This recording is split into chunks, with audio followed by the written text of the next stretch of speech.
Hello, thank you for listening to the Skate Fillet podcast. This is episode 127. I am Grant Fierro here with Michael Medina. And today we have Andrew Nicholas with us. How's it going, Andrew?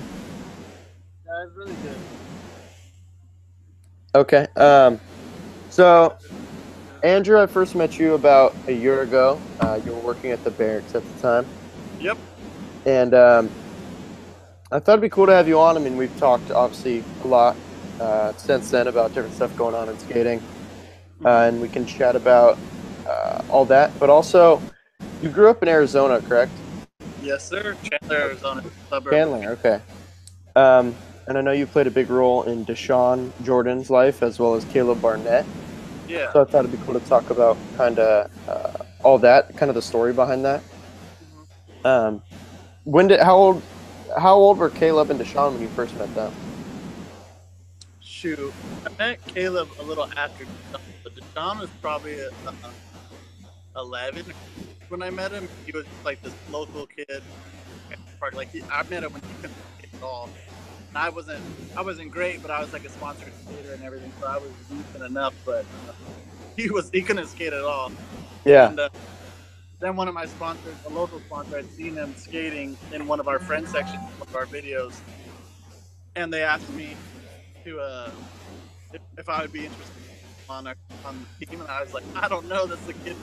Like at the time, he was little, super annoying. We'd get him right home, like because he would be left at the skate park till his mom got out of work, which was way later than the park was closed. So we'd be going to leave, and he would just be sitting there looking sad. So that's kind of how the relationship started. Yeah. That's funny.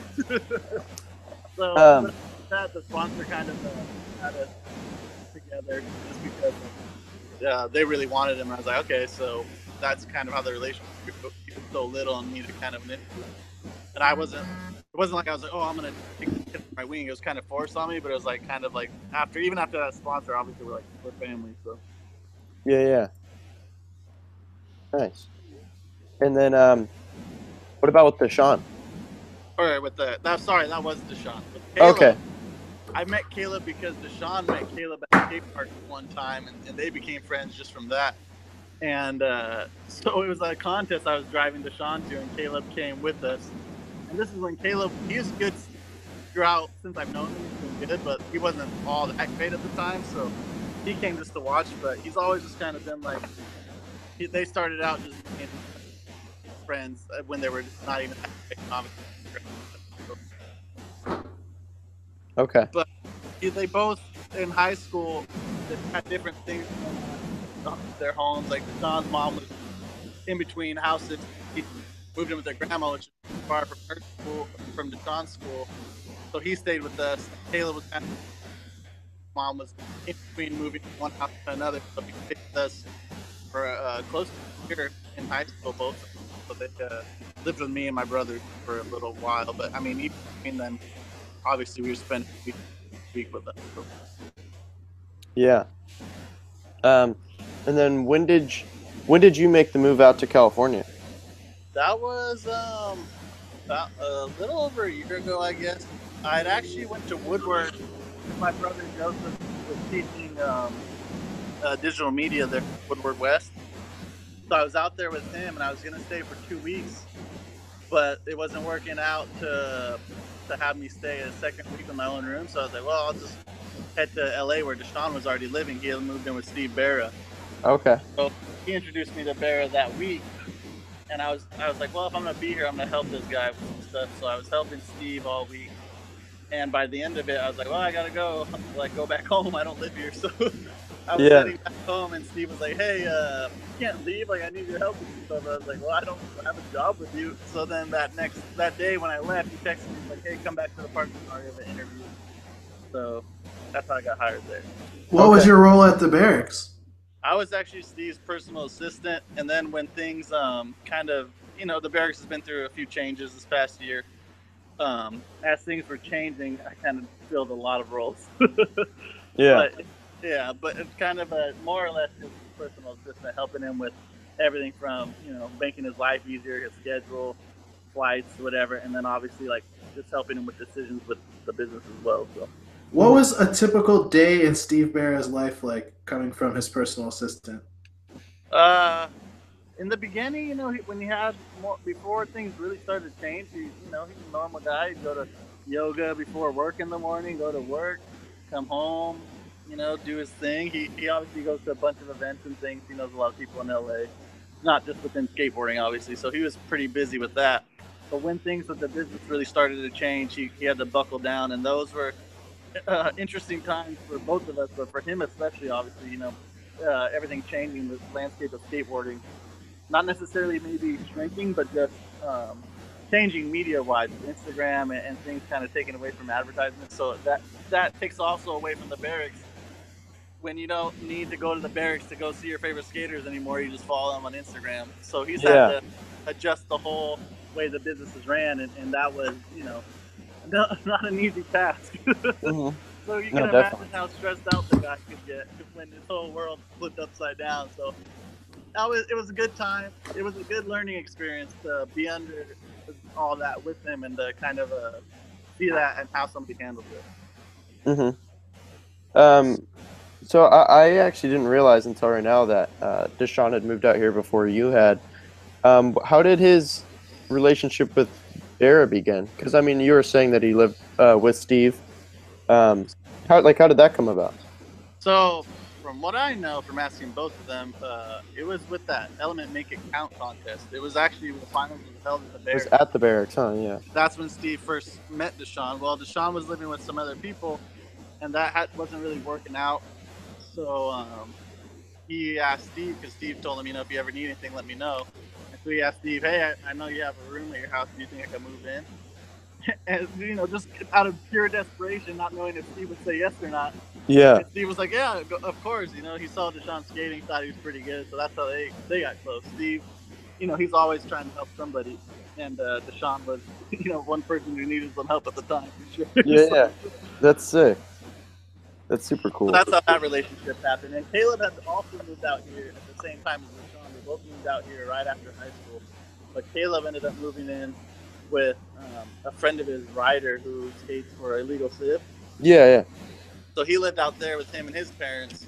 And that's how Caleb took his route and Deshaun took his. They're obviously always been totally different styles, but that move literally put them totally on two different paths, which I think is cool. They covered like two ends of the spectrum. But the cool thing is they actually both ended up Caleb just signed his Nike contract not too long ago, so they're both on Nike. So that's kind of cool seeing them grow up from living in my house to now they're both Nike athletes. Yeah, that's crazy.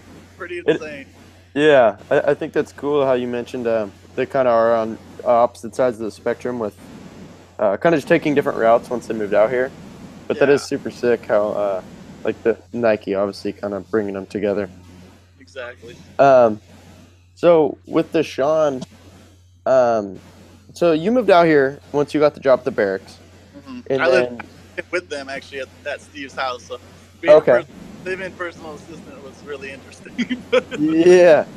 I think kind of from that time was really from then until now was when a lot of stuff took off for Deshaun. Like his name was obviously out there before that, but obviously the contest stuff worked out as far as Tampa Am and qualifying for Street League, and he's put a lot of footage out. So how has that been for you, kind of to see him as? I mean, you've been with him his whole life, really. Yeah, his whole skateboarding. Yeah. So yeah, how has that been? We both will sit there and look back and say, wow, like Tampa Am just passed, and Tampa Am of last year was what got him like all this. That's how he got in the street. And it's only been a year. Like so much change within a year. It's insane. Like he won that, got in the street league, and I help him with this contest somewhat. They're always just he plans them out, but I kind of just make sure he knows what he's doing. I pay attention to the scores of everybody else. It's hard to focus on what you're doing. You're trying to focus on what you're doing. So it all obviously helps with somebody in your corner paying attention.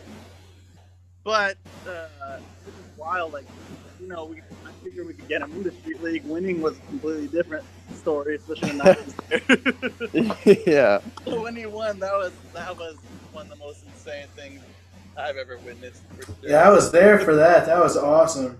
Oh yeah, dude, I cried. I mean, I'll tell you one story. When he won Tampa, I was working still. I couldn't go to Tampa that year because I was working at the barracks. So I had it obviously in the live feed. I'm the only one at the office that weekend. I was working some extra overtime, and I'm watching the live feed. And when he does that run, I lost it. Like I was like so happy. You know, Tampa's something he worked so hard for. Like I knew this kid his whole life, right? Yeah. So, and you know, I've driven him to contests when we lived in Arizona. We drive to California for contests. We drive all over. Like it's just been a big thing. So when he did that and then the score came up that he was at first, I think I cried for like 30 minutes. Just being happy, like I'm the proudest parent ever. It was just one of the coolest moments. I think even that moment was a little more like when he won Street League, it was totally insane. But Tampa Am is like it's one of those things that you can't even. You work so hard for your whole life. For him, you know, he worked so hard on it, and that's just the one that like not everybody wins the Tampa Am. That was really cool. Yeah. Yeah, that's Street rad. League's not easier, I don't think. I mean, I wouldn't say it's easier, but it's just a different. The format's so good, it's easier to strategize. I'd say. Tampa is so wild. Like a random Brazilian can come kick ass that year. You don't know. Like any am, like Jamie or whoever can, or you know, they used to be ams, could go off. Yeah. But Deshaun, what up? Oh, there's the dude right there. We've been skating at this park, but yeah, the whole thing is wild. So Tampa definitely is one of those that is like it was really cool that he won that. Street League obviously has a ton of chances at winning him again, but Tampa's was like that one's a tough one. So that was cool. Yeah, that's rad. And then so he won Tampa. He got into Street League, like you've already mentioned. Mm-hmm. This year, obviously, Tampa just passed, and we'll talk more about that contest in particular. But I was watching some of the live feed, and they were talking about Deshaun and kind of like his story of what's happened. Because obviously, for them, that's like the perfect thing to advertise is like, come skate this contest, and you can be in Street League and then win Street League. But they were saying how he's going to skate Tampa Pro this year, and which I mean, I was like kind of interested, which it makes sense because a big part of Tampa Am now is that they want to say that if you win, you can get into Street League. So why would they already have someone that's in Street League skating it? Which I understand. But it is interesting because he is still Am, obviously, and currently doesn't have a board sponsor. Yeah.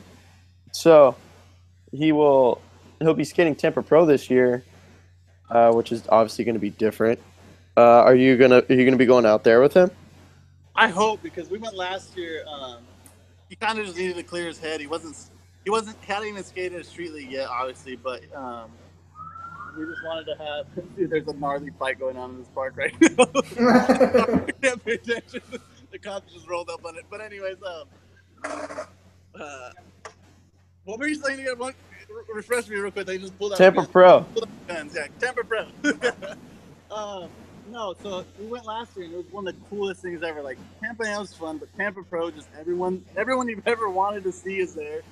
It's the coolest, funnest hangout ever. So that was pretty sick. But for him to skate it this year is gonna be wild. Obviously, he's not pro officially because he's not with the board sponsor. But I mean, he can't go back now from skate Street League, and then you go skate all the damn ends again. Like you know, he can't back. So yeah. That's why they haven't qualified for everything. So it's definitely interesting with that whole thing going on. But Deshaun has always said like he's not really worried about it. He doesn't want to end up somewhere where be like not fitting in with the board brand or feeling like uncomfortable. He wants to wait for something natural to show up. So he's waiting, and you know he doesn't mind to wait. So it's kind of cool. You know, there's something admirable about that.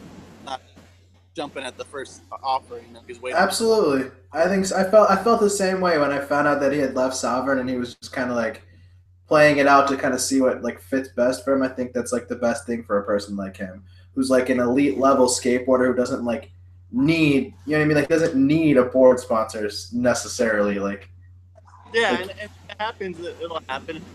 Yeah. Right. And I think that when it does happen, I think everyone in the skate industry will kind of just be like, okay, cool. Like, that was a dope fit. Like, it makes sense. I think it'll happen. I hope so. I hope. I think about it all the time. Probably more than he does, obviously. What kind of boards has he been riding? Obviously, Jim Thiebaud is the best person, so he sent some real or anything from the left city. Good old Jim. yeah, yeah. Yeah, we like him. Oh yeah, he's the best. What was I gonna say? So, oh yeah, actually, you mentioned obviously we've been talking about contests. When you go to these contests with Deshaun, do you play like? Do you go there kind of just like hang out with him and not like think about it too much, or are you kind of like talking him through like how he should skate the contest or like what tricks he should do in his run? Well, yeah, I mean, he kind of. We have a strategy that's worked for us for a while, and it's his tricks, and I just make sure, like, I've been watching contests my entire time skating. Even people say contests are lame, X Games, whatever. I love watching all that shit. I'll watch the motor. Yeah, I think everyone is just like. I think everyone are closet haters who talk shit about skate contests. Exactly. Especially like as you get older, you start to appreciate them like more and more. Oh, dude, I love. I mean, they're like, you know what? I thought about this just the other day actually. Like, I'm from like right outside of Chicago. I'm about an hour away from the city. Okay. And like I was at this sports bar just like drinking with a few of my friends or whatever. And I look up and I'm like thinking, I'm like, okay, cool. There's fucking 4 screens in front of me with the exact same football game on. Like, who the motherfucker cares? Like, I was like, yeah. I'm thinking to myself, like, I wish I had that app where you can like take over TVs and shit with your phone. And I was like, dude, like Reynolds Stay Gold right now would be fucking great, Yeah, exactly. And I feel like more people should do that. I don't know. Sorry, random tangent. No, you're 100% right. But yeah, people act like they don't like contests, but it's like it's something different. You don't have to be only a contest person, but it's cool. Right. A contest comes up something to watch, and it's just interesting. I love all this strategy. I'm big into other sports too, so like for me, like that whole aspect of it is fun. But especially being there live, I think is like a totally unique feeling. Because like you said, like I played fucking organized sports my entire up until I was 18, like every single year my entire life. And it's kind of wild, like how different like a street league is than a professional sports game. Oh yeah. Like the environment is like somewhat similar, I guess, with like the whole stadium seating and all that. But as far as like you can't have like an environment where there's multiple thousands of people all in one room and they all fuck with the same thing. Like, it's like, okay, cool, we can go to a sports game where it's completely 50-50 divided. Like, these people are Bears fans, these people are whatever fans. It's like in skating, it's like there's so many favorite skaters that it's impossible for you not to agree with somebody on fucking something. You know what I mean? Exactly. But it is, being there in person is wild. But like what Grant was asking, like we have our strategy because I just pay attention to everybody else. That's all it is. Like, yeah, you have your trick. If you're doing a kick of 50, and I just go back to 70 notes, like you gotta take your shit. You can't just do your shit and hope for the best. Like you literally have to watch everybody else. You have to watch the scores. So that's kind of where I like. Sean's got to focus on what he's doing. Otherwise, he ain't gonna land his shit. But if I'm here, if I know, content that I've seen scores, like I can call out what they're gonna score any trick at all times. so you could be a judge. Oh no, because I know some of the judges and some of the people at SLS, and I got like not a beef with them, but the system's kind of dumb how they have. You can have somebody get a 9 on the run. And then they go do, like Dawson happened to him. He did a crazy run where he backdated on that top ledge. That was insane. Yeah. And then he repeated the trick and got like an 8-point something. It's like, 1, you shouldn't even be able to repeat a trick that you did in your run. And 2, I think he had gotten a bigger score for the single trick than he did the whole run. So it's kind of like, I was like talking to him about it at the Superground. Like, you guys, like this whole system's messed up. Like the run should be worth 20 or something. They gotta fix that. I don't know how you do it, but there's something where you can do a single trick that outbeats your whole run that you did in your run. I don't know. And so they're saying you're not wrong. Yeah. If you do a run, you shouldn't be able to do any trick you do in your run. You shouldn't be able to do like as a best trick. As a single trick. Yeah, and it definitely shouldn't outscore your whole run. That just makes no sense. I mean, I guess they're judging it different, but it still doesn't really make sense. Yeah, it's just something with the run has to change. I think this is the best format they've had since the beginning of Street League, the current one, but there's still a little bit they can fix, which I'm sure they work on all the time. But yeah. But yeah, it's totally. I don't play like I'm not his coach per se, but like, dude, everybody. If you think the only one who I see that doesn't get any help is Nigel because he knows that system better than anybody, and he's a skater. He's like a player coach. But I mean, again, you're not wrong. Luan has somebody helping him. Shane and a few of the other guys help each other during it. Like everybody's helping somebody. Somebody's got to be paying attention for you. That's cool. That's a good point. As in a differential between street league and any other sporting event. I don't think at sport games they help their opponent. Yeah. No. Yeah. Exactly. But I think collectively everyone's trying to beat Nigel, so they all help.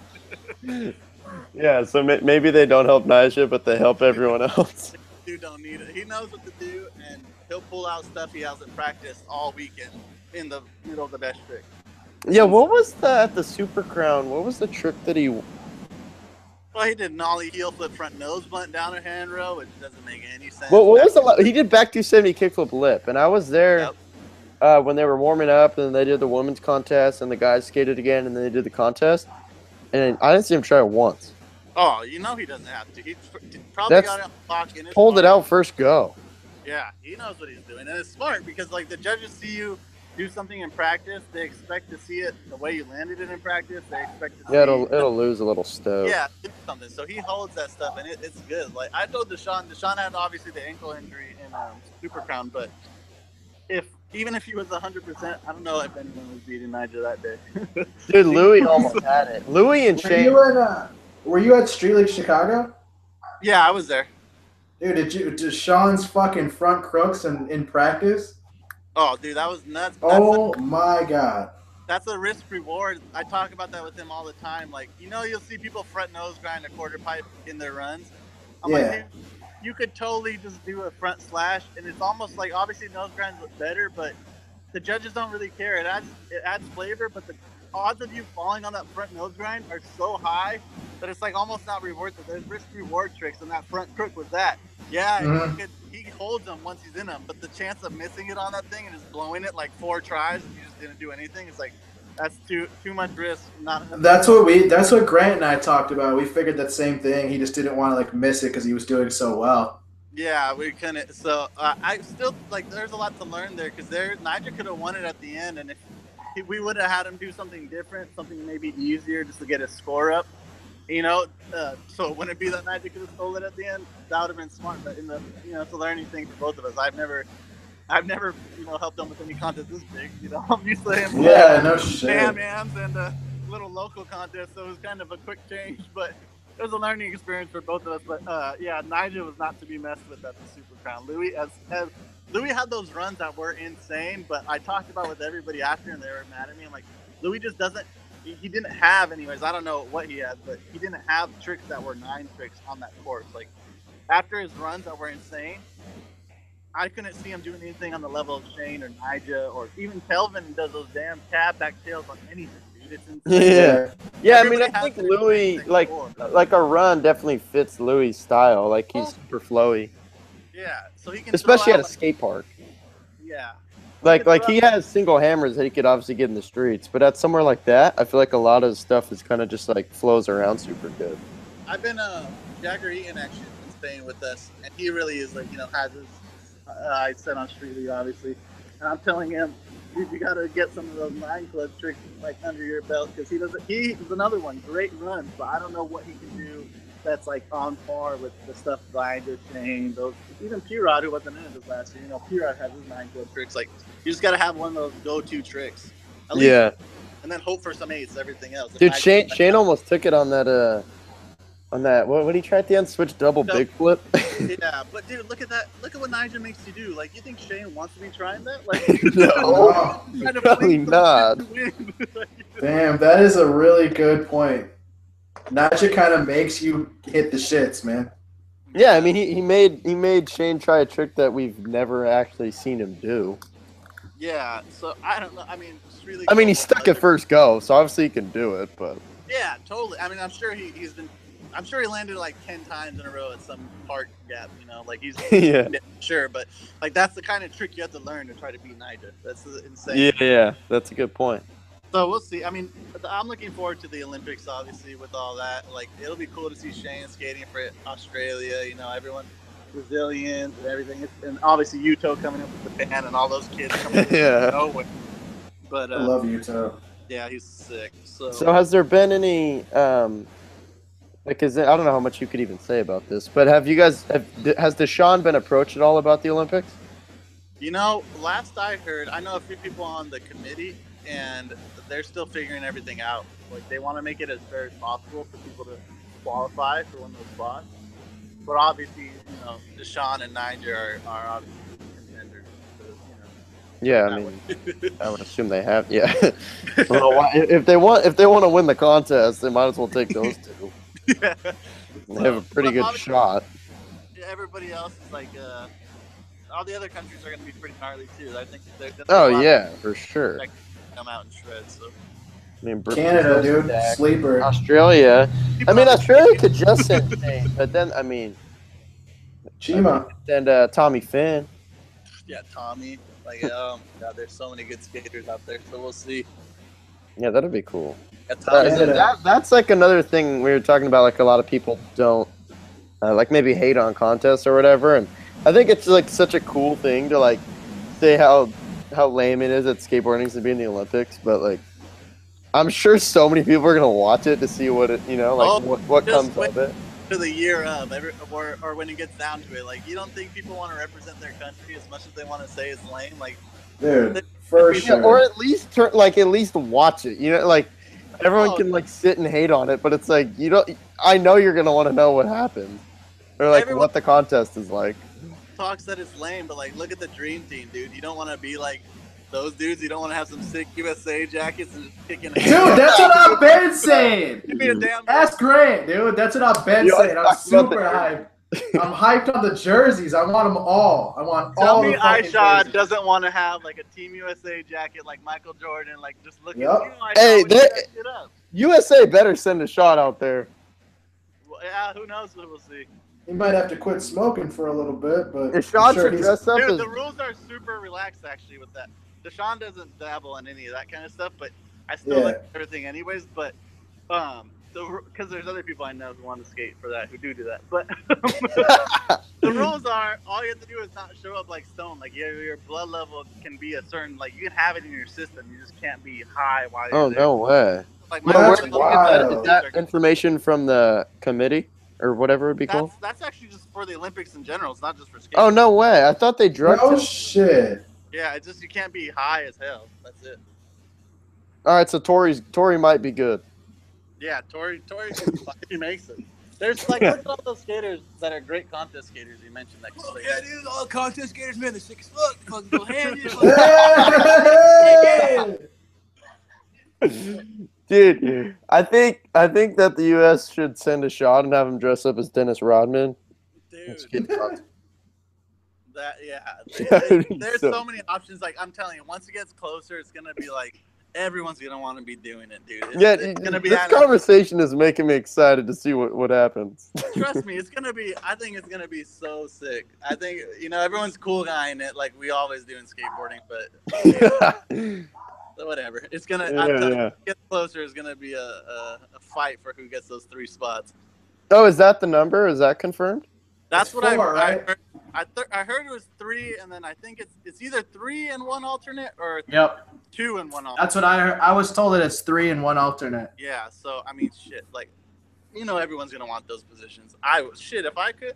My dream is that I get to help coach or something, and I get to walk into Olympic, in the opening ceremonies. That would be that sick. Shit would be fucking sick. I don't give a shit. That would be insane.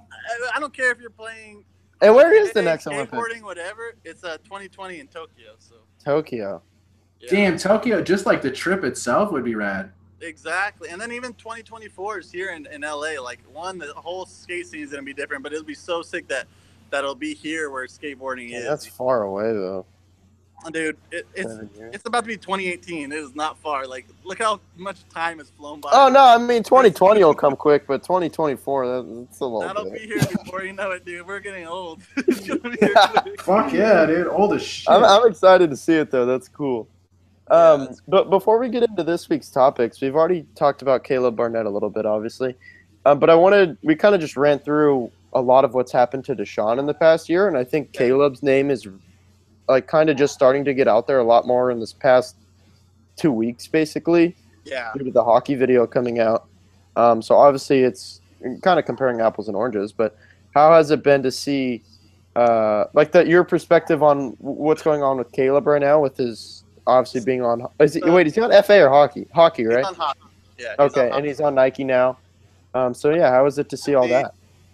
Hockey, and then he gets stuff from like Deluxe, obviously, for all that. But yeah, he's killing it, dude. It's crazy because I told him he was living with me, and he started killing it with school. Like I'd be proud. I'd wake up on a Saturday, and he's up at like 7 doing his homework. You know, trying to get it done before we go skate. He got really good grades towards the end of high school, and it was dope because skaters usually don't do that shit. Mm-hmm. I'm super proud of him, and That's rad. He wanted to move out right away with Deshaun, and Deshaun had the obvious talent. Like I knew he could come out here and kill it. But Caleb was like a little quieter, a little different. So I was like, dude, just stay here with me for like a year, go to school, and then go out, like get some school done, and then go out in LA and like try to figure shit out. I never in a million years going to need to have a career just because like, I seen Deshaun doing what he does, and Caleb was more mellow. So I didn't know what Caleb was capable of in that regard. I just knew the one route that we had worked on with Deshaun. Obviously, Caleb was good as hell, just not like. Deshaun, like if you ever skated a skate park session with Deshaun, you're just like, okay, that kid has it. Like it's insane. Yeah, that's true. But Caleb's different. Caleb's like a beast when it comes to clips, and especially LA, I feel like is a better place for him to skate, like that really urban type of skating, where it's like some spot that Deshaun would never skate, but if you have balls, like someone like Caleb will like get down on it. Like some they crazy definitely have complete different styles. Yeah, exactly. So LA worked out for him a lot better than Arizona, and then he went. Just people he met. He met everyone from Illegal Civ, and then he met Nakel through that. Nakel really liked him and took him in, and that's how that whole thing kind of came about. Mm-hmm. And Nakel's been awesome. Like that kid is great. I'm so happy that Caleb was able to meet him because Knox, like, he's an underrated dude with how good of a person he is. I think like everybody knows he's sick and has a style and can rap and all that. Yeah. He's a super good person, so I'm really appreciative for That's that. super cool. Caleb's life because he opened up a lot of opportunities for him, and I know Caleb's super grateful to him as well. Yeah. How did you or Deshaun play any role in Caleb getting on Nike? No, not at all, actually. Like, oh, really? Went from flow to like dealing with that AM flow with Mike Sinclair to like where he is now, which Mike, still helps him out and everything, but Deshaun's obviously like a higher up with Nike now. But Caleb like pretty much skipped all that. He's like straight dealing with scuba. Like, wow, what? That's sick. Good for him. Like, like if you mess with hockey and those dudes, you get rightfully so. They're like on top right now, so you're gonna get a little better treatment, which they should. So he's with those dudes right now, and that kind of helps out. Like, if Dill or Abe back you, people take that serious. So I think that's kind of what happened with Nike. They take that serious. Nice. That's cool. Yeah, for sure. All right. And also, quick shout out to Jagger Eaton, who is staying with us, and Yoshi Tannenbaum, who. Yoshi's staying with you. Yoshi was actually born in Israel and stayed there till he was 10. So he's. Dude, I didn't know that until watching Tampa Am the other day. They said he's from Israel, and I was like, what? Yeah, he put that. When he first moved in, I was like, dude. He told me that. I was like, you can skate for them for the Olympics, right? Like, you should do that. Like, you don't have to battle with anybody from here. You will be like, yeah, no shit. So yeah, at first it was kind of like, I don't know, and then he kind of like, I'm like, dude, that's something to be proud of. Like, you don't understand. Like, that is something your parents will be proud of. You'll be proud of. Your country will be proud of. Like, you'll give them an opportunity to actually be represented. Maybe they might have some skaters before, but as somebody of Yoshi could beat Nigel, Deshaun, or anybody when he's on. Yoshi's insane. Yeah, fuck yeah, he's the shit. He's actually having a part come out, I think, the end of this week, so look out for that. Where's that being released? I'm not at liberty to say. Oh, okay. No, fair enough. I don't know who was getting it. I know kind of trying to get it to the home team, but it might be going somewhere else. So we'll see. All right. Well, we'll be looking forward for that for sure. Yeah, but he's killing it. He's gonna do that, and then Jagger obviously kind of moved in with us. He was in San Diego this whole past summer, filming for Plan B little piece he's doing. But Okay.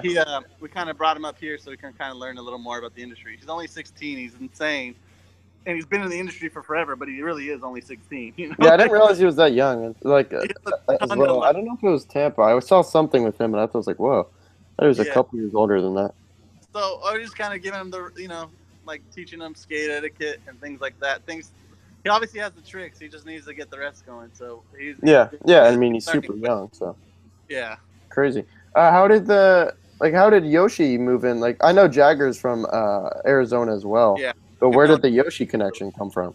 So Yoshi, I met him at Phoenix. Like I would help with the Nike dudes when they'd come in town for Phoenix AM. Like I'd always, want to show them around or do whatever. But we met him there, and Yoshi and Deshaun have always clicked, and so it was obviously natural that him and I clicked. And when he figured that we were living out there in California, he would hit me up that he wanted to move in. And at one point, it finally became like a reality where I had the space for him. And he was at a point over on the East Coast where he was like ready to make a move. So it worked out, and dude, he's the best. He's like the nicest person ever. Like he's just so nice. Like wouldn't hurt a fly. Will give you the shirt off his back, but like can destroy like a 16 there. So yeah, I think Deshaun as well. Now they mentioned the 16 and the nice part, but you made me think of Hollywood. So do you think Yoshi? Because I think his name is obviously it's out there, but I don't think he's like fully blown up or like really gotten to like. I think he's gonna be a huge name. Probably pretty soon. But do you think that was kind of maybe the process has taken a little longer because he wasn't in LA until recently?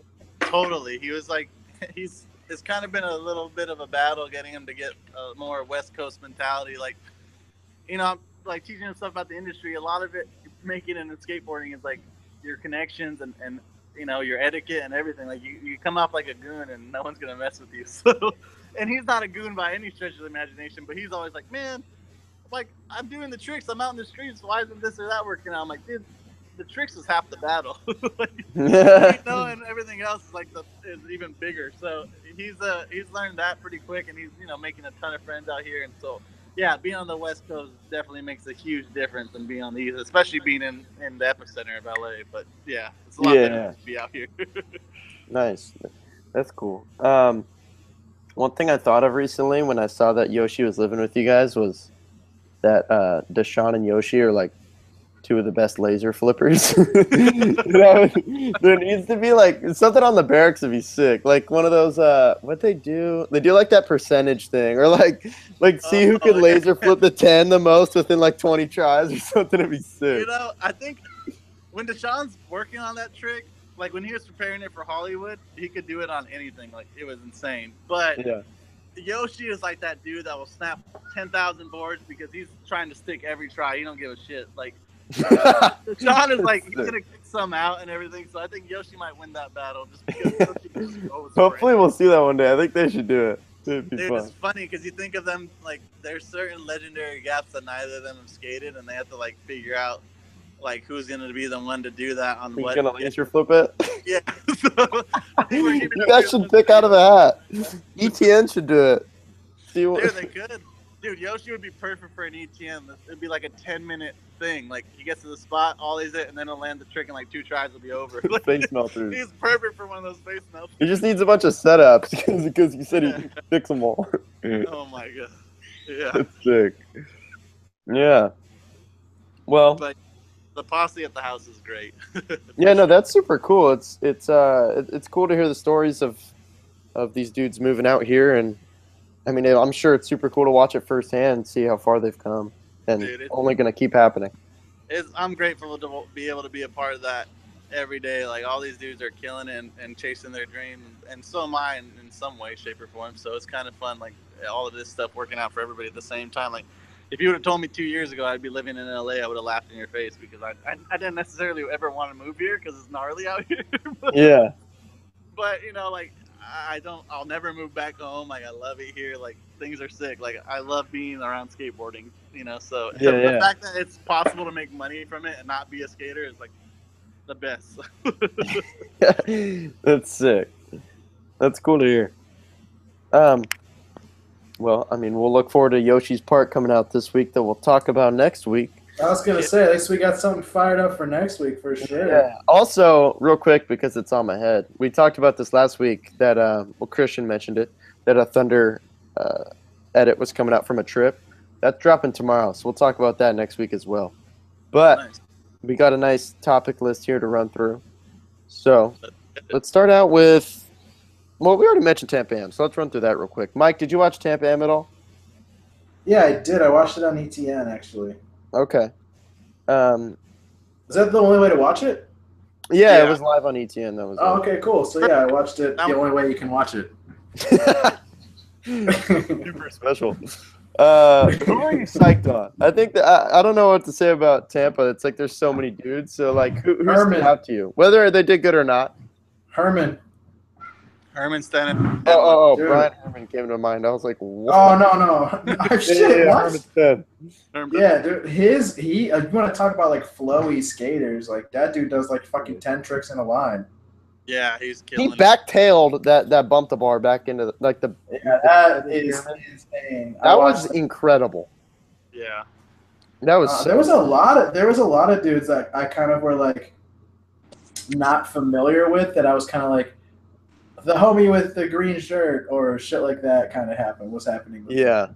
I think this year, I mean, just a lot of the big name AMs from within the past year have gone pro. I think or they're on King of the Road that you'd expect to be at Tampa wasn't, who was Alex Midler because he's hurt. So, like, I looked at a photo last year of the top three, and I was like, wow, those are all big name dudes at the time that were killing it, obviously. And then this year it was like a lot of dudes when I was watching the contest that I wasn't as familiar with, or maybe weren't from the U.S., which is super sick. Yeah. But it was just a complete different vibe in that sense from last year. Minority is only on the top three. That was dope for me. Yeah. It said minorities only. Oh, that's sick. More variety. So Yeah. Seeing all those kids from all over the world and more brown people accepted into everything. I guess they've done that for us people. So. Definitely. Who was it that got second? What was his name? That's Ivan Montero. Oh, wait, what about Marcos Montoya? What place did he get? Third. Marcos? Front hurricane across that rail was Yeah, so front sick. hurricane. Dude, That was one of my favorite things from the whole Dudes weekend. skate that rail was my favorite. Just everything that was going down on that was so sick. That park looks tight, dude. They killed it. Yeah, Deshaun was jealous that they set that up the year after he's like, that park looks dope compared to last year's. I thought so too. I thought it was better than last year too. They should keep that long bar there every year because tricks are just going to get gnarlier and gnarlier on that. Dude, you know who used to kill those? What's the dude on Flip? The tall dude. Name slipping my mind. Ben Norberg? Tall. Super rail. Berger. Oh my God. Berger on long rails in those AM contests. Like Deshaun was young back then, but trying to plan against Matt Berger was insane. Like the dude was able to hold. He would do front blunt, like no problem. The longest rail across, down, whatever, back lip, anything. That dude, he's underrated. Like, I don't care how much he has right now. People don't give him enough because he is so good at skating. So, a flat bar like that dude would murder. Yeah, he should go there. That'll be fun to watch at Tampa Pro. Tampa Pro will be a good one on that course. I'm telling you that. It will be sick. You're right. It's gonna be crazy. And Ivan, you mentioned Ivan. He did tray flip, no slide, nollie heel out in his run, which is like, how is that possible? That is incredible that's going. Some people just have no slide nollie heel, man. I feel like have that. I mean, it makes sense. Like for him, he probably has that trick so dialed that it's like if he gets into the tray flip no slide, then it's there. I'll tell you. That's what I was thinking. The two spots at the Street League Pro Open is going to be a dogfight. I'll tell you that. That's true. You got Zion's pro, so he'll be invited. Jamie's pro, he'll be invited. But don't forget, what about the SLS picks? Like they'll choose 4 dudes probably, right? Those dudes, I don't know if they're going to do that this year. They always change it up. But yeah, they'll probably choose a few. And then like you got Ivan, you got Gustavo, you got all these kids. Like, there's gonna be some hungry kids. It's gonna be harder and harder for like the pros who haven't already got in, who go back to that thing every year. Like, you might as well get to the side because these dudes aren't gonna open up those spots anytime soon. That's true. I'm interested to see who they pick. If they pick people, I would assume they would just give Jamie. Like, I feel like Jamie, Zion, if anything, Yeah, Zion would do very well. like those dudes, I could see them just giving them a spot.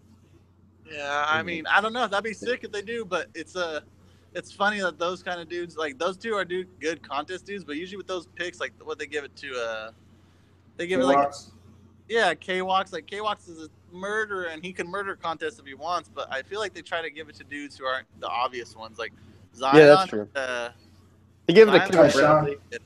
Kevin Bradley. I'm sorry. But even then, like Zion and Jamie are both super street killers as well. They're not like contest dudes by any means. Oh yeah, no, they have a good mix of both. Yeah, I think Zion's like made for Street League. Yeah, I think once it comes to the 9 club, if there ain't no pipes and shit, like he's got a little more growing to do when it comes like tech rail tricks or even gap tricks. I'm not talking shit in any way, but he's just like more limited than a lot of the pros out there. So he's got, and I think that's just because he spread some of his time into obviously the Vans Park series. Like, dude, how can you be good? Yeah, definitely. And I mean, even the way he street skates, like it's interesting when you think about these dudes are all going to skate the same rail, but if they're street skating, Zion's going to skate a completely different type of rail. Oh yeah, him and Jamie are going to get down on like some gnarly kink that curves halfway across the world. Yeah, but when they skate a perfect 10-star rail, like someone can do it better. Yeah, that's what I'm saying. So they can skate the huge rail better, you know. So it's like obviously it's all different, but at a contest, it's like it's interesting. It'll be interesting to see how that affects the way the courses are designed this year, because they try to cater to like the skaters. You know, they'll have like a long thing or a tall thing for some of the dudes with more pop, and like I'm surprised every year how they can make the courses look completely different. Like I know I've thought about that before. Like that'd be pretty challenging. They could make like some crazy double kink rail, like they've done it before. We'll see. Yeah, they should. Yeah, they should bring the kinker back. That was sick. Or a shot grinded up that bitch. Well, yes. The one where oh yeah, they've had the kink trail. Does there been a couple, or is it the same one? Shoot, the very first Street League. Sorry, my video went away. You're good. The very first one, it was in Phoenix actually, and that's the one we're not gapped out to Bigfoot boarded. It was a weird double king, but it was really. Oh, I remember. They kind of just like gapped past the king. Exactly. Yeah. Yeah. Well, that'd be cool. But yeah, I've thought about that before. It's probably kind of challenging to mix it up every contest. Like it's crazy that they can find so many different stuff. But daylight savings time is so wild. Dude, yeah, it's trash.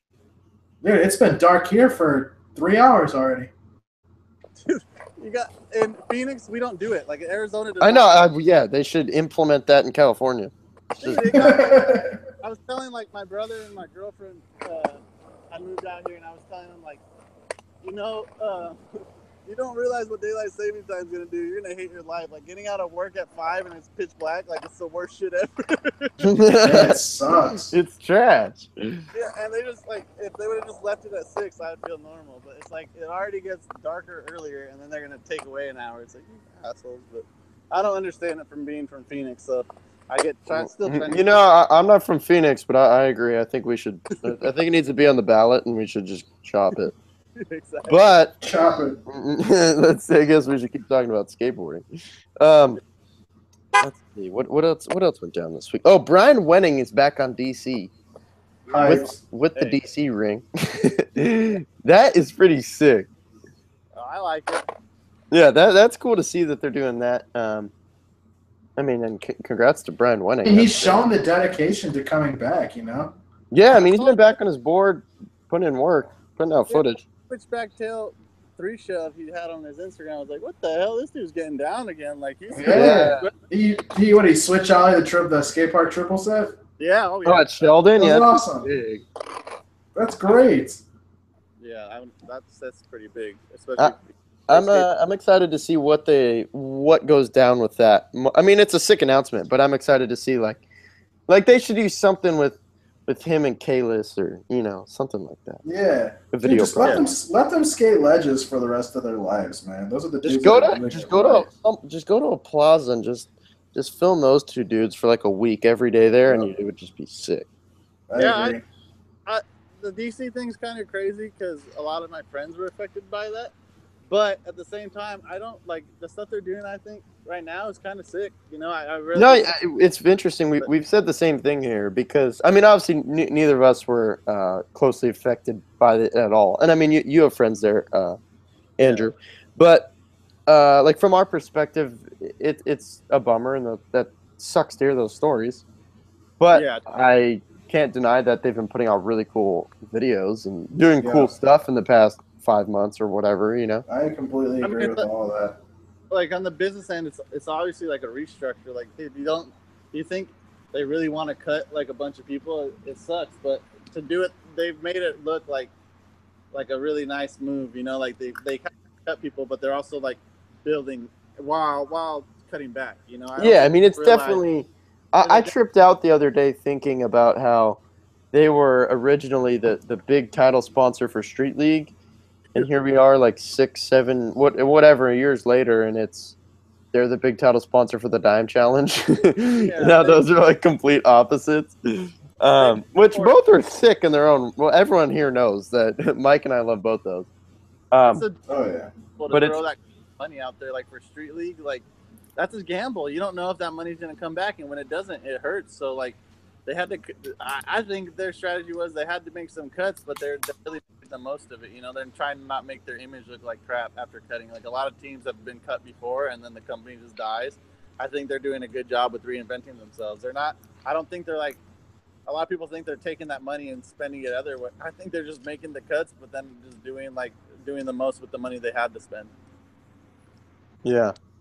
Which is pretty cool because it's hard to like manage business within skateboarding nowadays. But they're doing. I think they're doing a good job with what they have. Yeah, for sure. Ty Evans announced this week his video, "The Flat Earth," which will feature Jamie Foy front cooking El Toro. Is going to come out December 12th. Obviously, actually, last week, Mike, you had hinted at you had seen the Thrasher cover, and dude, I think it's funny. I read a comment that like didn't understand my troll when I was talking about like a big front crook, and I just like wanted because I mentioned Corey Glick, and I just was talking shit about Hollywood 16 or whatever. Mm-hmm. They're like, Corey Glick already did it. I was like, yes, I know, I understand that. Like, that's what I was doing. Jamie took it to the next level in front crook Del Toro first go. Yeah. What I didn't know was that it was first go. What was that? I had no idea that it was first try. Until right now? No, until like that cover drop, like actually got released. Yeah, it was. That's fucked, man. I can't imagine what multiple tries that would look like, though. Yeah, exactly. Right? That's what I've been thinking about. It's like it probably has to go down within like 2 or 3. Yeah, for sure. I mean, he's so good at that trick, but like, if you were to try to front crook that rail and you didn't lock in, good luck. Yeah. Especially like backwards, like how a front crook is, like how sometimes you'll get tossed backwards, Yeah. Or like turn off of it. Dude, yeah, I don't know. Yeah, I mean, the way he stands on top of it, obviously. Yeah, that's what I'm saying. Like, that's insane, man. Good luck to Jamie, though, because holy shit. Like, how do you follow this shit up? He's gonna have to what is it, a 32 that Nigel and Chase skated on ETN? Oh shit! You're gonna have to. he already grinded it, right? He grinded it for King of the Road. Yeah. He's gonna have to front feeble it. Oh my god! Right? Actually, you know what? Maybe I'm foreseeing into the flat Earth. Maybe he already did. Yeah, who knows? That video. I have no clue, but that trailer. I'm really excited for that video. Yeah, that trailer is super good, man. I think they have a really cool lineup. It's cool how it's diverse people. Fuck yeah. Jamie Foy, Carlos Aki, Cody Lockwood. So it'll be sick to see. Did you guys? What did you guys feel about We Are Blood? I loved it. A lot of people like kind of gave it like some hate, but I'm like, dude, you have to go in with an open mind. Like, not everybody has to make the same skate video. So yeah, exactly. It is sick that Ty. I agree. Ty does something different. Exactly. I agree, And like all like I pretty much got introduced to Tiago from that. So like that's what I always take away from We Are That Blood. blew him up. Oh, yeah, killed it. And you know, the main thing that I liked about that video is it felt like the old tour videos. Like we don't get that anymore. Like you don't buy a tour DVD video ever again, and ever. Which sucks because those are the best ones. Dude, 4-star tour. Super champion funds. Oh, the one where BA backside flips the bump over bar in Barcelona? No, it's a China video. Like they go to. It's such a good tour video. You have to see it if you haven't. But yeah, those are the best ones, and now they're gone. So their teams don't even do tours like that anymore. So which sucks because those were so dope. I did really like in We Are Blood the whole part of them like painting the van and stickering it, and it was sick. Oh yeah, I really like that too. And I like they cool. just like accumulated. Yeah, that was really cool. Yeah, and we got a really good amount of Clint Walker footage in that, and I really like. There was a lot of insane footage. His skateboarding.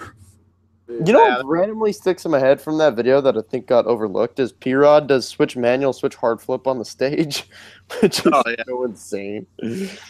Yeah, you never really hear anyone talk about that one. What was that, Andrew? But yeah, that video was nuts. Every trick in it. Yeah, for real, from start to finish. So we'll look forward to Ty Evans' new video, less than a month away. Right. Another episode of Skate Fillet and another AM turned to pro. Ducky went pro for pizza. We have Thank one God, to talk about dude. just about every week. Yeah. I think they did it in a super cool way. I thought the slams on Instagram it's pretty funny that they did like that. I mean, I don't laugh when I watch it because it's just getting buckled over and over, but it's cool that they did it like that, I thought. As well as I didn't see it, but I think they did like they went live and maybe turned them pro live or did something along with going live on Instagram. He was like running the pizza account. Okay, that's like Ducky was controlling it, and they like prefaced it by saying that it's because he was injured. Ducky's broke off, so he's going to be taking over the social media today, and then all of a sudden they just like turned his ass pro. That's tight. Yeah, that was super dope. I fucking loved it. So wait, where are we at now with the AM scramblers? Tyson? Yeah, Tyson and that's it. No, Glick. Oh, Glick, totally. My bad. That might be it though. They're almost. I thought about it earlier. I couldn't even think of Corey for some reason. Tyson just got announced on Vans though, officially on the team. Wow. There you go, dude. Step one. Yeah. Congrats to him. That's super rad. Man, he's the shit, dude. Seeing that dude skate in person is insane. Tyson's tight. Yeah, he's Trevor rad. McClung released a video part for Plan B. Yeah. It was filmed. I don't have it up, but I believe it was 12 days. Yeah. It was a little short, obviously, because he filmed it in 12 days. But honestly, when I saw he was dropping a part, I was wondering if he was finally going to get his board from Plan B, which I think has been deserved for a long time. True. It didn't happen. So I wanted to talk about that part, but also kind of that concept behind a part and kind of almost marketing it as this was one trip for this many days and this is what he got. And kind of what all three of us think about that. But Mike, first of all, I mean, what'd you think of the video part? Or if you want to go into that discussion of kind of... I thought it was rad. Okay. I think that, like, you said that it was short, right? But which is, I mean, obviously for a video part, like a traditional video part, it was short. But, like, to get as much as he did get in 12 days is kind of fucking crazy because there's, like, nothing, like, you know, that's like, oh, you could have left that out or whatever. Like, everything is There's a lot solid. of marketing, too, so... Yeah, dude, that's what I'm saying. I don't know.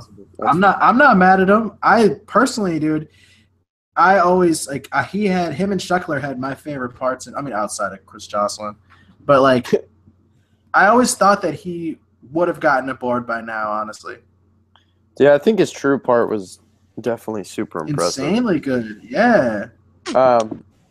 Andrew, did you watch this part? I think with him, one of those things like.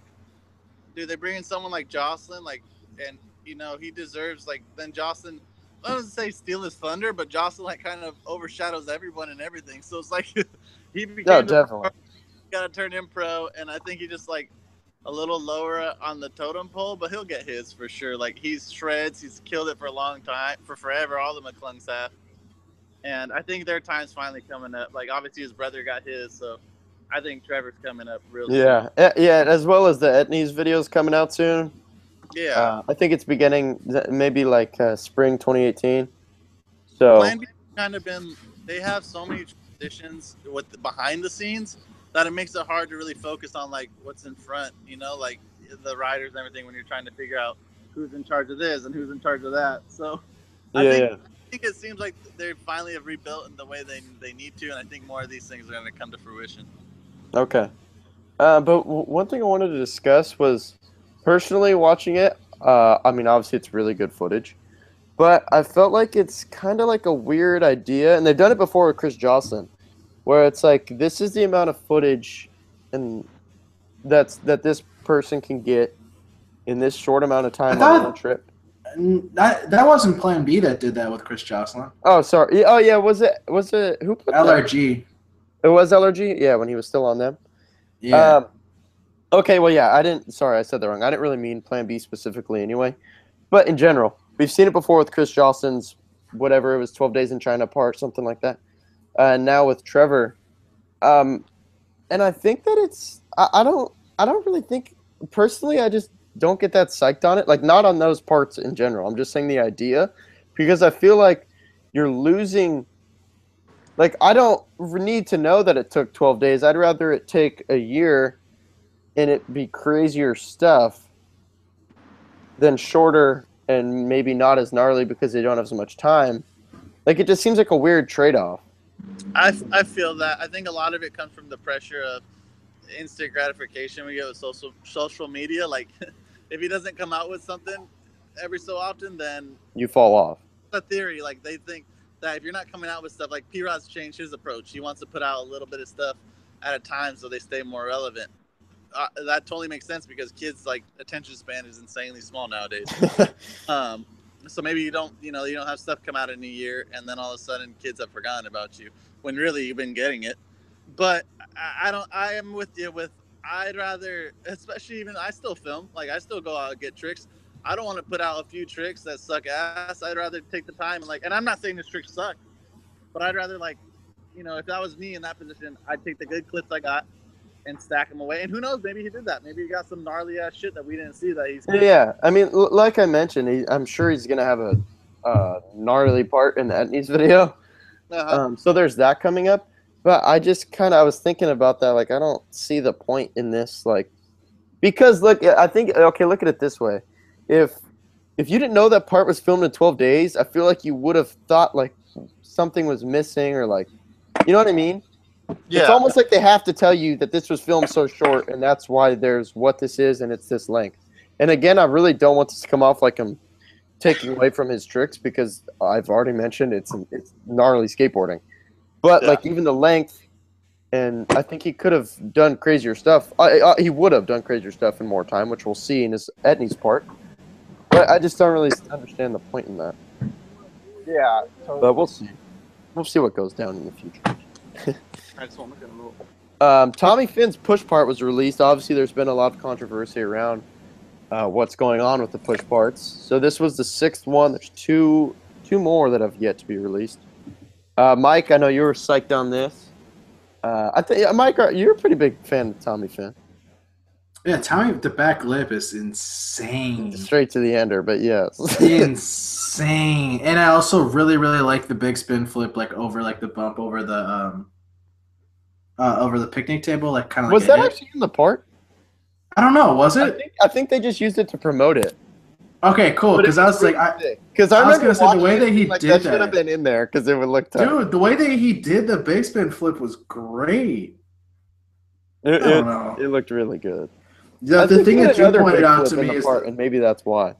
I think, he does those ones that like makes the nice noise. I think he does like a bump over a hydrant, maybe that he does it on. Okay. Like a bump over something. But I don't know. I think that the way that you brought up the back lip went down was definitely like the most legendary thing to me. Like that is one hell of a back lip, man. Where the fuck is that rail? It's definitely one that we don't see. Oh, that's downtown LA. I mean, we've seen it before. Who skated it? Isn't that the one Deer Deck grinded in the DC ad? Yeah, but he put a square rail on it. Whoa, really? I didn't realize that. If you go look at that ad, they put a square bar on top of it. Oh, what? I mean, it's not lame. It's still huge, but yeah, they put a square bar. I didn't realize that. That's insane. Wait, how did they do that? 5-0. I mean, it was DC. They had a lot of money back then. I don't know. But That's is it a sick. completely different handrail? It was just like a bar attached to it. I can't remember exactly. I mean, I wasn't there to see I'm it. looking it up after this because I'm interested. Yeah, it was. That's it was insane. What else has gone down though, Andrew? Didn't Yuto 5-0 it? Yeah, Utah's 5-0 is all that I know that comes to mind. That's what I'm saying, dude. For it being downtown LA, like that thing is pretty much untouched. I mean, you see security when he rolls away. I think Jamie Foy should skate that rail too. I was gonna say, send Jamie there. He The don't thing give a is so shit. steep though. It's insane. To go home. Like you can tell the angle of that back lip, that rail is just like, straight down. That's another one. Like, how many tries did that one take? That has to be so quick. That's got to be like. There's no way. I mean, doing a slide trick down that is really. I mean, anything obviously, but I just feel like with a grind, you can, as long as you lock in, and you're sitting like you're in comfortably, you're like decently Better safe. chance that she'll. Yeah, there's a better chance. A back lip, there's no safety until you're rolling away. Like, that's really gnarly that he did that. Yeah, I'm glad that they are continuing the little push series or whatever too. Since it's Yes. months in between videos. I mean, it's been. I think they started this year. It's a year ago when they started actually putting this season 2 out. I mean, what was the first one? Miles? Miles was the first part to come out. Yeah. It seems like forever ago. That was a while ago. That was probably in like March. Interesting. I thought it was sick that he fakey pop shoved down Bricktown. Oh yeah. That trick always looks cool. Or usually it looks cool. Especially downstairs, you don't see it that much. Yeah, that's a crazy video part that should definitely be checked out. Trey Williams, this was also released on the Barracks, so they're doing Next New Wave, the second year of that. Trey had a video part released, I believe it was yesterday, or maybe 2 days ago. But I was psyched to see his name on there because I've heard his name. It's been around and I've seen him skate, but he hasn't been really welcome to anyone as far as like a shoe or board sponsor that I've seen at least. So I know he used to get Toy Machine boards and I believe America's. I know now he kind of just started to get hooked up by Primitive. There was actually in one of the 9 Club experiences they show him out in the streets of Spanish, which is sick. Oh, okay. Like, yeah, I know where they're skating like that, like bump. That shootout rail. Shootout rail, yeah, totally. Yeah. We're like Spanish, like in the middle of the street or whatever. Yep. Okay. And he's getting hooked up by Vans now, so that's good to see. He seems to be taken care of. Because that part, dude, his style and trick selection I really enjoed it. Yeah, these I've next actually watched it a few waves are times. awesome. Yeah, the Next New Wave is super cool idea. I back love that a them. lot. I back it. Especially because of how accurate like it was last year. Yeah, look at last year's and look where those dudes are now. Like their Like, names all those were out dudes- during those parts, but now their names are like blown. I mean, they literally were the entire wave of 2017, or Yeah, were yeah, those they- dudes. they had some good picks. Mhm. So I think it was cool to include Trey. I think the opening, I think it's the first trick. He front blunts a rail and he gives it just a nice little nudge out, which down. He also something he smacks the shit out of his tail too, and I love when people looks do that. really cool. Love The when people ender, do one that. thing that I thought was a little, that like I just think could have been done differently maybe, but I'm just being picky because I liked it. The ender, he back 50s a really long rail, which was insane. The way it was filmed, I think it was kind of like panning following him, which I think was sick. But I was hoping, like as soon as that started happening, I was like, I really hope there's a second angle of just a camera at the bottom, because I think that's the only way you can really get a like understanding of how big the set How was. long it was, right? Yeah. But I enjoyed it. I think the song was really sick too. Yeah, I'm with you with those long angles on gaps or grinds. Like, there always has to be that second angle that shows the sides. That panning is always good to show the trick itself. But yeah, I want to see the whole rail. I want to know exactly how long it is. So Yeah. like otherwise, if I just see a dude balancing, it's like some Tony Hawk Pro Skater shit. Like, like I want to see like I want to see how big the thing is, especially just so I can see how gnarly the person is. Yeah. Yeah, I mean, I think Especially like a long rail. You know what I I mean? feel like a second angle would have added to it a lot. Oh yeah. Especially for a rail for me, I like that like Yeah. floor angle. Yeah. Yeah, especially just when you see him like coming down the thing, just charging like high speed on the exit. It's so sick. Okay, am I tripping here? I watched some of Tampa Am, and I saw the majority of the Santa Cruz video that they premiered like live on ETN during that. Has that been released? Yeah. Okay. Did you It's guys watch that? Yeah. Yeah, I watched it. I was really, really hoping that they were gonna turn Kevin Braun pro. Hey, that's the boy right there. Oh yeah, he's from Arizona too, as well, right? He's from here, but he moved to Arizona. Okay, Exactly, yeah. But he's pyramid From country. is there, but pyramid country, dude. He's Dude, like Kevin, good. he is so good. He's deserving. I think he'll get his real soon. I think He's probably next in line. Oh, I think that he's definitely next in line over there. I just thought that like the way that they kind of presented like an AM video with like the new Flow guys getting put on the team, I was like, what a perfect time for them to turn him pro. You know what I mean? I think from what I heard, he was maybe injured during some of the filming, so I don't know if he got to like really do a full pull. But Gotcha. I'm sure his next project, something's gonna happen for sure. Oh yeah, I think so too. Jeremy Nibbs, I thought his footage was sick. Yeah, that kid shreds. It is a cool style. 10. I think it was Tampa Am last year that actually was where I first heard of him. He was sick. Yeah, that's the dude. Like 20 tricks in a run. He somehow. Yeah, he's crazy, like quick feet, super consistent, which is always fun to watch, especially at a contest. I mean, when you see other dudes like putting seven tricks in, and then you see someone like 15 tricks, it's crazy. Definitely adds appreciation to the consistency. Yeah, but that whole squad, they got a huge squad over there at Santa Cruz, but I think all those kids are killing it. They're just all like, it's kind of cool because they're all different, like super different styles and kids you never really heard of, but it's definitely like a big squad of people to look out for. Yeah, I think it's good to, like, they're kind of expanding. I mean, obviously expanding the team they are because they just introduced a bunch of people. But just kind of like the different styles all plays well into it. Just so they're not looked at as like one realm of skating.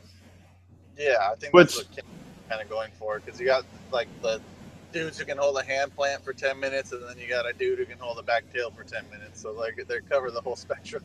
Yeah, dude. When they announced Tom Asta, I remember being like, "What?" But now that it's like been there for a little while, it's like it's kind of cool that it's something different. I still think it's funny that they released shape boards with his name on them. That's sick. But he got clips with them. Yeah, he did. He kickflip back tailed, right? And he kickflip crooked, I'm pretty sure. Yeah. I think he filmed like some flat ground segment where he skated the shaped board the whole time. That's insane. Dude, how the fuck do you do that with that thing? That thing is a boat. Tom Asta. Yeah, board control king. So crazy good. Oh, yeah. Yes. One of my favorites, personally. Yeah. So good. See, there's anything else to drop? Oh, the Palace video. Hyped. Palisonic.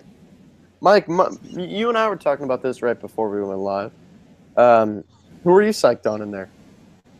Personally, I came into the video most stoked on, obviously, on Lucas, because it's like my favorite skater, one of my favorite skaters. Why can't I think of the dude with the ender, the last dude in there? I can't think of his fucking name right now, but it's driving me insane. To be honest, I haven't finished the video, so I can't help you there. Well, yeah, see, it's like I blew it on that, dude. I don't remember his name. But as far as like things that I did, like I really liked Jamal and Lucas's little shared part was awesome. Blondie had a lot more footage than I thought he would, and we got to see him get hit by a car, which was that is gnarly, insane. And Lucien Clark goes in for sure, kills it. I like watching him skate. Yeah, what's funny is like the guy who ends the last dude in it, the guy whose name is completely just losing. Like I'm losing his name right now. But like him and Lucien's part are like right like back to back, and it was kind of funny because you could like barely like if you blinked, you didn't notice the switch at all. Because like how like SD the camera is, it like quality Yeah. is, you know. So like it's literally like two skinny tall black dudes killing and jumping down shit just back to back. I was like, sick. This is tight. Yeah. What did you think? What did you think about the soundtrack? I actually thought there were some cool songs in there. Like There was some cool stuff, and then there was also some like, oh my god, can this just please fucking stop, dude? But then like the English rap was kind of tight. Yeah. I mean, for me, like I said, I haven't finished yet. I'm a decent. You're like 3/4 of the way there. Yeah. So far, I think I just finished Benny Fairfax. He had some sick footage. He didn't have enough. I wanted him to have more footage, man. Yeah. But dude, Jamal Smith and Lucas was just amazing. Like I just think Jamal, like he could do anything. It's just so entertaining. No matter what he does, you're gonna be entertained. I like that he has the tricks to back up like the meme, so to speak. You know what I mean? He does stuff that no one else does, just maybe because it's looked at as goofy or like just a weird trick. But it's sick that he does that. I think he does cool tricks. Oh no, I back it. I think it's sick. Did you watch Palisonic, Andrew? Yeah, I'm a big fan of Jamal Smith. Dude, he's a man. It's funny because like I remember that video that made him famous like forever ago, before like YouTube was even going right, and just of him talking shit and then doing those what did he call them, tornado spins? Or Tornado That's spins. the first video I ever saw of him too, the tornado spin. Yeah. Crocodile alligator. And now he's like on probably the biggest brand, one of the biggest brands in skateboarding. So it's pretty sick to watch him. And he's got to be like the best skate meme of all time. Oh yeah, totally. Yeah, Like, what? Name one that's better, other than like, all right, the one of like the dude that's like trying to front board or whatever, then like lands on his ass in the skateboard and rolls away. That's a good one. I really like that one, and then I also really like the one that's like, fuck this shit, I'm out, and then he like jumps over into the bridge or like over into the bridge or whatever. Oh yeah, no, Yeah, that's another good one. Oh, and the one where the dude grinds the rail and he brings up the fish. Oh, from was that in the Dime video? I don't remember. That was a good meme too. That was a good one. But I still think Jamal has the best one, dude. Jamal's went crazy. I still think it's funny that a lot of people don't know that he's talking about Wade. Like he's talking. Oh, I know. to They Wade. have no idea what he's talking about. I think that's the best way. He doesn't even smile when he's happy. No, I think the best line, if we're gonna talk about the meme, is he ain't dirty, he ain't get on, he for sure ain't no kid. So funny. The way he says it too is so good. But it's funny actually. I follow him on Twitter, and he'll like always tweet randomly how like he doesn't like all that attention, or it's like nothing he ever wanted, and Yeah, Kinda just like his how tweets crazy- are good. like uncomfortable he has been in the past on trips, and like just a unwanted attention.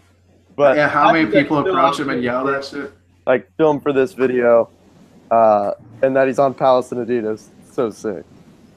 Yeah. Yeah, and Palace and Adidas came out for another collab, which isn't surprising because they seem to do well. But Chewy Cannon and Benny Fairfax got colorways. Oh, those look sick. What do you think about the colored sole? I think it's tight. It's something different, like especially skate shoes. But yeah, I try to always get psyched when there's something different, you know. So it's not everything's the same. But yeah, I think they look cool. Mm-hmm. Is it? Especially as far as footwear goes, it's nice to see things that are different. Yeah. You don't want to always see the same stuff. Is it 'Cause, I mean, Chewy it's that has skateboarding. the highlighter sole? They both have them. There's No, like I a know, blue but one and a Chewy's yellow is like one. the yellow one, like the green. Like Oh, the yeah. color of a highlighter, right? Yeah, I do believe so. Well, I mean, there's blue highlighters too, man. Okay, a traditional highlighter. I don't know. Yeah. So Palisonic. Medina did. Mike, I think everyone that watches the show knows that you don't like VX footage. So on their, I have no idea what camera that is. It's not that I just don't prefer it. It's almost Were 2018, you man. bugged by this very standard definition, or did I you? feel like the Arizona guy is gonna get mad at me if I talk about VX footage. Hey, I back VX and the VHS does not bother me at all. Of course not, dude. You've been loving that shit your whole life. Nah, I mean HD is dope and all, but as it's moved on a little more, like I think I was more a fan of HD when it first came out, and now it's like okay, everything's HD, everyone films it on their every little different HD camera there is. Like I kind of, Mhm. you know, like Shane's best part to me is still that Shane goes VX part. Like Yeah. that's my It favorite is Shane sick. part, and he's Yeah, like the you're most not wrong. When you think about Shane, he's the most HD person ever because he has the cleanest tricks, the craziest tricks, but his best shit still is on VX. So it's like it's hard to argue against the VX footage, but at the same time, like obviously pretty sweet other videos that are HD. What'd you like, think about the newest, the New Balance video that just dropped recently? That's The which one? HD as fuck. Tricolor, New Balance.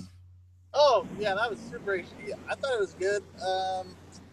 I mean, I don't mind the HD there. I'm not like, oh my god, like I'd rather see VX. It's just like VX just feels like skateboarding when it's on, you know? Like HD is like I take that shit serious when someone's HD part comes out and it's dope and you want to see the tricks, but I don't know, VX just still like stands out.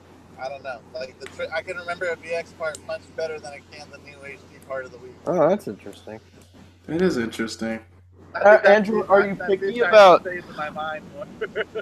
Are you Right. picky about like, is there ever VX footage you see and the lighting is just all crazy and you just can't handle it? That's the reason. That's really my issue with it is always lighting. Yeah, but that's if you're watching some like kids shit, but like Jamie and them at Zero, they ain't doing that shit. Like they know what they're Beagle, Beagle too. I always thought Beagle's VX stuff looks great. Like the green actually looks green. the dudes who know what they're doing make it look good. I'm not a big like. I'm older now. I can't watch every kid's part that comes out. Like every VX HD, I don't care. Like once they have a little bit of fame, then I'll start paying attention. But I try not to watch like some super amateur shit. And not that I'm hating on it at all, but it's just like I'd rather, you know, if I'm watching something, it's somebody who knows what they're doing, and then I go on. Yeah. Okay. I'm an adult. I gotta go on with the rest of my day. Yeah. I can't spend my time on Transworld watching every video they post on there. Like it seems like Transworld's a lot nicer with kids when it comes to posting whatever they send in. I just can't sit there and watch all that. And even Thrasher will post a lot of parts that you might not want to care about. And I'm not even, like I said, not talking shit, but it's just I'll definitely watch it if it's somebody I know and knows what they're doing. Yeah. Totally. Especially as when it comes to VX footage. That's how I am. Exactly. Like, you know, like if it's some kid and they're filming at night, like, oh, I think that was a tray flip. Like, I don't fucking know. Like, the little camera, like. Yeah, it's just a toss-up. I have no idea. You just see their feet move, but you don't even see the board.